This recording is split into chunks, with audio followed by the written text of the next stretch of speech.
Eh, jangan tadi bisa beri gula apa sih mah?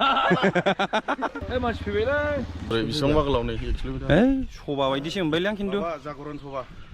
जागरन soba. नै जाथ'वाखै बेखौ बे खोलानि साइडनि मोननै ओरै ओमफ्राय बे ब्लक लामा ओमफ्राय नैबे थांलाय फैलाय जागोन नैबे लामाया आरोबाव नै बिजोंहाय ग्रोबनो बेबायदि मोनब्रै गाहाम डाइनिं नुवाखैमोनलां हाबायाव औ नुफेराखैमोन आंबो नुवाखैमोन बिदि आरो स्पेसियेल जों सानैनिफ्राय बयखौबो खावलायहोबाय फैदो निमेन्ट्र'बो फैदो जाय जायनाव कार्ड सौहैयाखिसै दुखु मोननानै थानो नाङा फैदो जोंनो मेन थाखागोन बेयाव न'खरनि जानानैहाय आरो बयबो मस्ट वेलकाम बेबायदि हठात समावहाय रावनोबो हास्लाबजोबमा जायो बे भिडिअनि गेजेरजों लिंहरनाय जाबाय बिगुमै जानानै ओइ हौवा गोदाना सेंलायबावा ए सेंलायबावा हौवा गोदान दे नै जों लायबाय दा ओंखारबाय जों लायनो औ साननि जागांखौ लायगोन हेल' गुड मर्निं लोगोफोर खुलुमबाय बयखौबो आंना राइटनि मोननै भिडिअ दंबावोमोन ओमफ्राय हौवा गोदाना होथ'लानो गावनि हाबाखौ एकदम खोन्थाग्रोनांगौसो जाहैबाय हाबाथ' जाहैबाय औ बेनि हाबा नालाय माने जोंनि लोगो नै जोंनि होननाङा आंनि होनला बेबो बोराबोनलाय सिमुलगुरि आमथिखा दै लोगोफोर चिरां डिस्ट्रिक्ट नै साजायगासिनो गाबोन 4 थारिख लोगोनि हाबा बिराद गोबाव मोजां मोनलायनानैहाय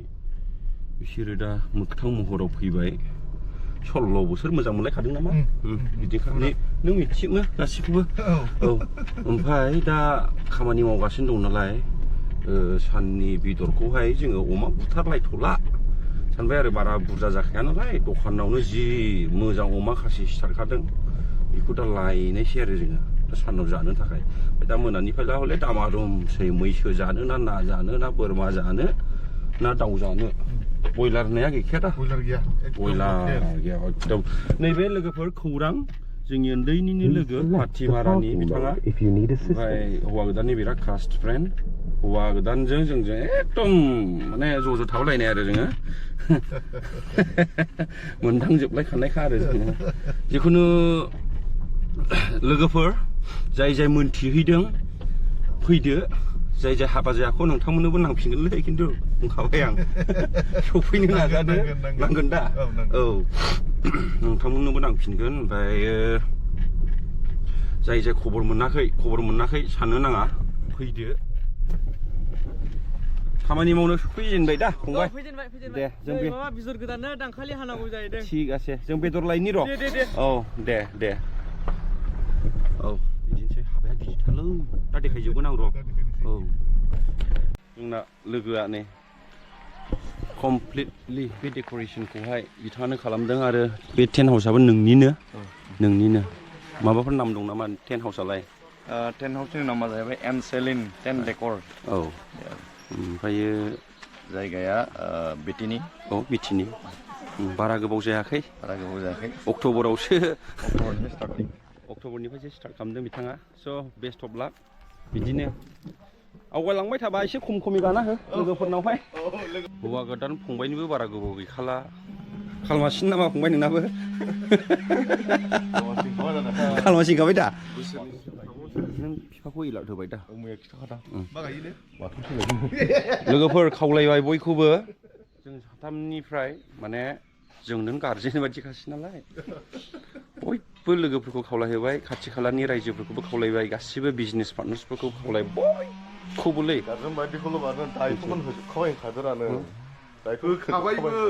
माखासेखौ गाव बांसिन लादोंलै माखासेखौ गाव बांसिन लादों बोराबमाखाय नङा बिदिनोसै मोजां दायथ'खौलाय आङो होजोबखाबाय होनायालाय ओइ मेहेर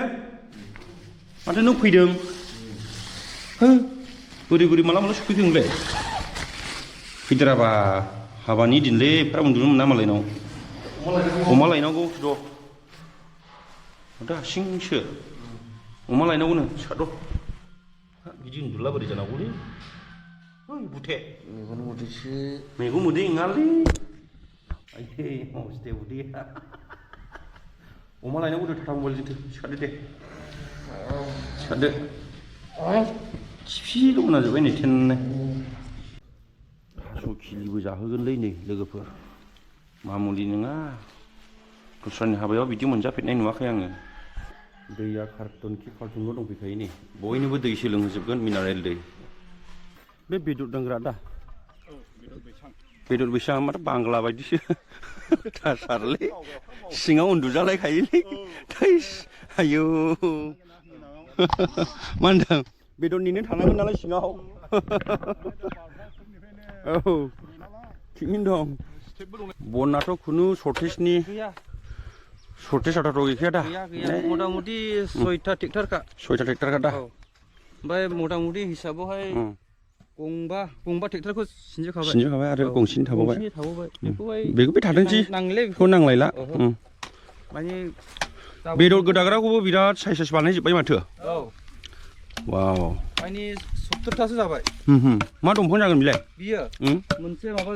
लावख्रि मोनसे ओमफ्राय मोनसे गाम्बारि ओमफ्राय बाटनाल ओमफ्राय जाम बेयाव बिबार लादो जायो ए आथिङाव बेहायसो सिगां खालाम दे आथिङाव आखाइ मोनसे उनावसो दे मोजां मा बिलाय औ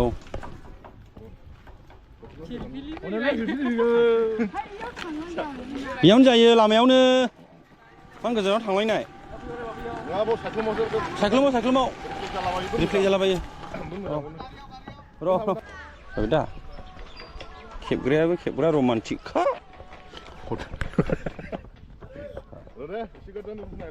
दे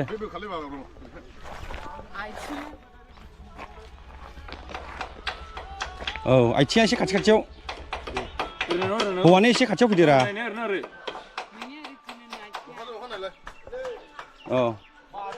मेगनजों मेगन नाय हिनजाव गोदाननि बिदा फैगौलै हाबस'नायसै मा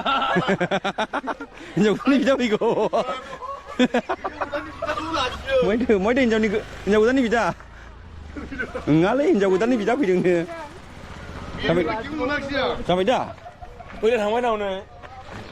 सलिखासैरा सलिथि बरिया जाबाय जाबाय मोनसे औ बे मोनसे जाबाय दे आखाइ आरोमोनलै बिदि जाखोलै आसिया नोंसो फैयो नै एखे जाखायो जाबाय रा दे ओरै नोङो ओरैहाय नै ओरै थां हौवा गोदान नङा बे मोनसेया औ अरानो दैनांगौबा हिनजाव गोदानखौ दैहैनो नाङा औ नङा आब' बिसिम दैफिन नाङा बे आखायावनो जानांगौ औ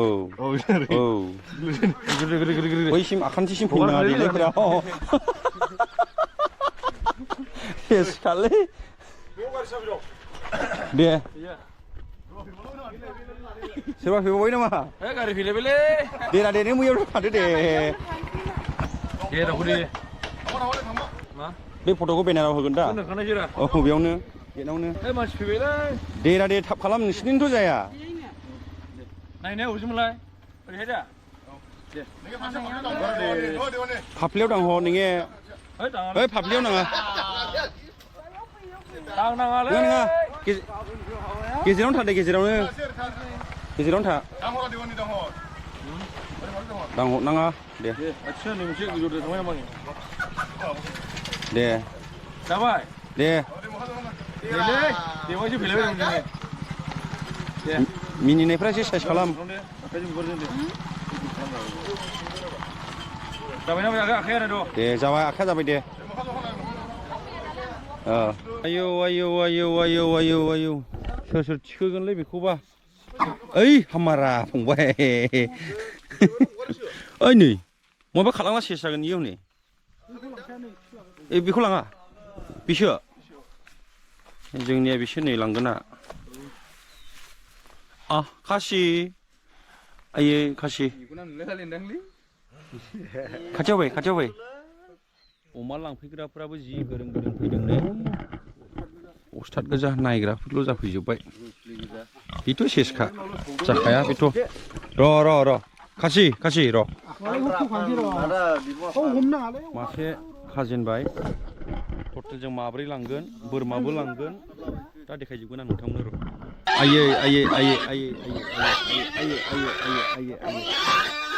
जाबाय ओ थांफादो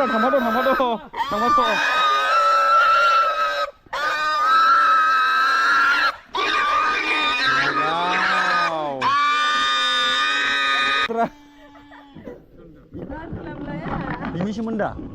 बिनि हाबानिसोमोन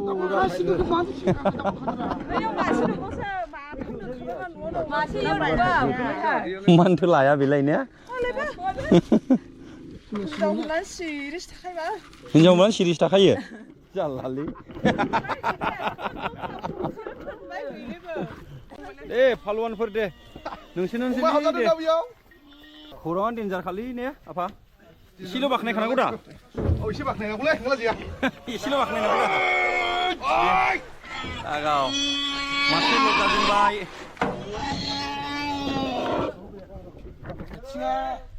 जोङो दा टटेल माब्रै लांफैबाय अमाखौहाय ओमफ्रायो टटेल 9थासो जागोन होनदों अमाखौ मासेयाखौ न'आवनो सिथारखाबाय केजि दरा हरगोन नै दिनैनि लटना बिदिनोसै बोरमाबो दं दाउबो दं लानानै थांग्रोनोसै बेखौहाय जिरायदो दै खासि जिरायदो दे गग्रा साननानै लादो बेखौनो र' दे न'आव फैबाय बिबोनांनि हाबायाव गोदोनि स्ट'रि दङ जोंहा बेयाव बिराद गिदिर जाथाय जादों सासे सालदाया फैगोन ना फैया फैयोनो औ मा नामलाय राजुआ है सालदाखौ मावलायो गवालै सिगांनि भिडिअ'आवबो जों खोन्थाखाबाय दहाय फुङावहाय टेन खेवबाय आङो जखादों जौफ्रा दहाय सिफैनायाव मावबायमोननो ब्रदनो मालाय जायगायाव कि 3टा 3:30 हाबफैबायोलै बिराद उसुबिदालै बिदि जायालै मिथिबाय देरथा नङा 3टायाव सफैदों बिराद डिस्टार्ब मानसिफोरना जों मोनला आंनियाव इन्ट्रि गैया दा जों टेन लाबोखादों दाम खमि टेन लाबोदों आधा थाख्लुनि ओमफ्राय नोंखौलाय माथो न'आवलाय ओरैनो फामु जाहैनाय बायदि थायोसै नामा खालि सिरां उफाय गैया रायलायानो सप्तासे जिखुनु आंनि हायाव लुनानै थाफैदो बिगाया दा आधा बिगाल' जालायगोनलै दा इटा दिबा फारिबो ना फारिबो दा खुला खुलिखौ नैबेयाव हौवा गोदान हिनजाव गोदान जिरायगोन बक्सि जिरायगोन फिथा लांबाय थाखादों नों ओंखाम मोनजाबाय मोनजायाखै बिनानै जानो हायाखै नामा लाजिदोंना लाजिदों आदसा नै बेयाव सेल्फि पइन्ट जागोन औ ओमफ्राय लामाया बिदिनो थांगोन बेयावनो जिरायथ'जोबगोन बयबो बेयावबो जिरायथ'गोन बे न'नि सिथ्लानि आं र' ओंखाम जागोन दे गासिबो माबाजोबखासै सिमेन्ट जोबखासै जेबो गानांखाले मिथिबाय नों हादों इदि हायालै लेट साब्लालाय बोरै ओंखाम मोनजानो दा आलासिब्रा आङो मिथिया नामा नारजिबो संदों मा सायदों आयौ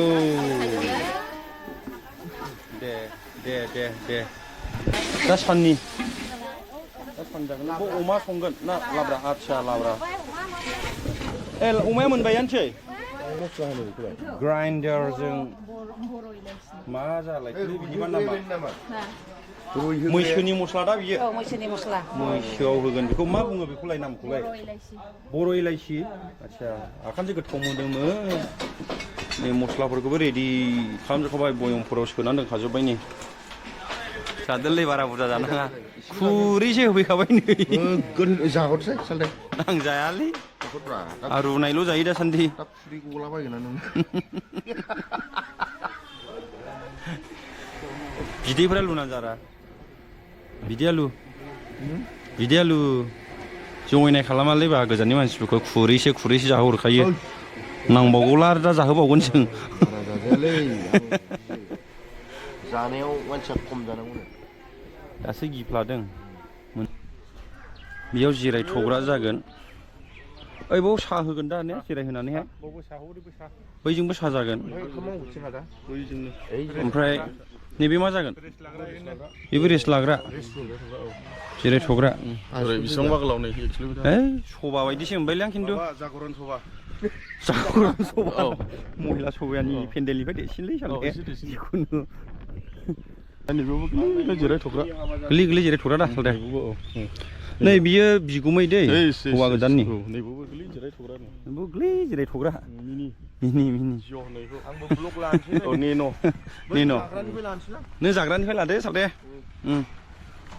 दा ओरैहाय माबा दंबावो नै ओरैहाय मा जागोन गोरलैफोर आदसा गोरलै जाफैग्रा अ बैयाव भिआइपि नामा खामानि मावगासिनो कारेन्टनि नोंना नामा लाइननि दे औ बे आदसा बेलेगफोरनि गुबुनफोरनि औ अमा जायैफोरनि हरै ओंखारदोनि थब्लेटनो दायो मेन पेन्डेलखौ नायदो नै सरि मेन डाइनिंखौ मोनब्रै खथ्राखा हाबायानो खेबसेनो मथा मथि सानैसोनि खामखाबायलै हाबाखौनो ने औ बिदिनो जाहैबाय सानैसोनि खुंनो हागौमोन दां हाबाखौ हा सेंग्राफोर हायो आरामसे हायोमोन दा नै मोनब्रैखा डाइनिं हला मोनब्रै जागोन बौ जोबब्ला बौ खुनु माने नेथ'लायनांगौनि गोनांथि गैया मावग्राफोराबो केटारिं ग्रुप मा मोननैखानो आं खोनानायाव आरो औ हालां बाजार ग्रुप जिखुनु भिडिअ दोनग्राखौ नायदो औ भिडिअ दोनग्राखौ आं दहाय खेबजोबखाबाय औ गोगोमलै खिन्थु नै बे खोलानि साइडनि मोननै ओरै ओमफ्राय बे ब्लक लामा ओमफ्राय नैबे थांलाय फैलाय जागोन नैबे लामाया आरोबाव नै बिजोंहाय ग्रोबनो बेबायदि मोनब्रै गाहाम डाइनिं नुवाखैमोनलां हाबायाव औ नुफेराखैमोन आंबो नुवाखैमोन बिदि गोरलैयानो मोननै होस'नाय नुयो बिसिनो डाबल जाबाय नोंहावा नाम लाखिसिगोन गावनि नामखौहाय